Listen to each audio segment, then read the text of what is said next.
সোনা ইউনিয়নের বিভিন্ন শিক্ষা প্রতিষ্ঠানে আইয়ুব খানের দিক নির্দেশনায় গাজী মোহাম্মদ আব্দুল্লাহ সুমন শিক্ষকদের মাঝে ৩১ দফার বই বিতরণ করেন।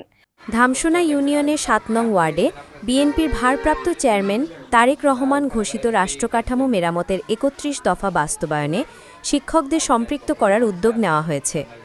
ঢাকা জেলা যুবদলের সাধারণ সম্পাদক জনাব মোহাম্মদ আইয়ুব খানের পক্ষ থেকে বিভিন্ন শিক্ষা প্রতিষ্ঠানে শিক্ষকদের মাঝে ৩১ দফার বই পৌঁছে দেওয়া হয়। এই কর্মসূচির আওতায় বই বিতরণ করা হয়েছে green bird ideal school, Tangail residential school and college Bashundhara শাখা, কিংস স্কুল অ্যান্ড কলেজ, মাইলেশিয়াম স্কুল অ্যান্ড কলেজ এবং অর্কিড স্কুল অ্যান্ড কলেজে শিক্ষকদের মাঝে। এ সময় উপস্থিত ছিলেন ঢাকা জেলা ছাত্রদল উত্তরের সাবেক আহ্বায়ক সদস্য গাজী মোহাম্মদ আব্দুল্লাহ সুমন। তিনি বলেন, বিএনপি ক্ষমতায় এলে এই ৩১ দফার আলোকেই রাষ্ট্রকে মেরামত করা হবে।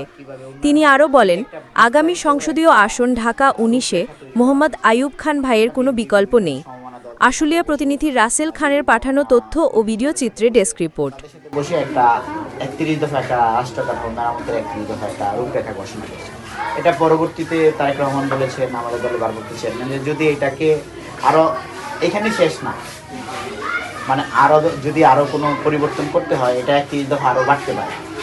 এটা চলমান প্রক্রিয়া। ৩১ দফা দিয়ে আমরা আমাদের কার্যক্রম শুরু করেছি।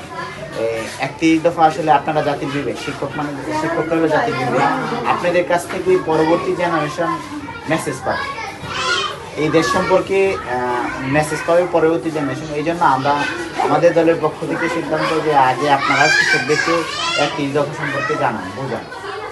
যদি আপনারা বুঝেন, আপনারা বুঝলে অটোমেটিক পরবর্তী জেনারেশন এই মেসেজটা পেয়ে যাবে। এই জন্য আমরা আমাদের দলের পক্ষ থেকে, আইয়ুব খান ভাইয়ের পক্ষ থেকে ছোট্ট একটা করে বই আমরা তৈরি, ৩১ দফা একটা বই আমরা আপনাদেরকে দেওয়ার জন্য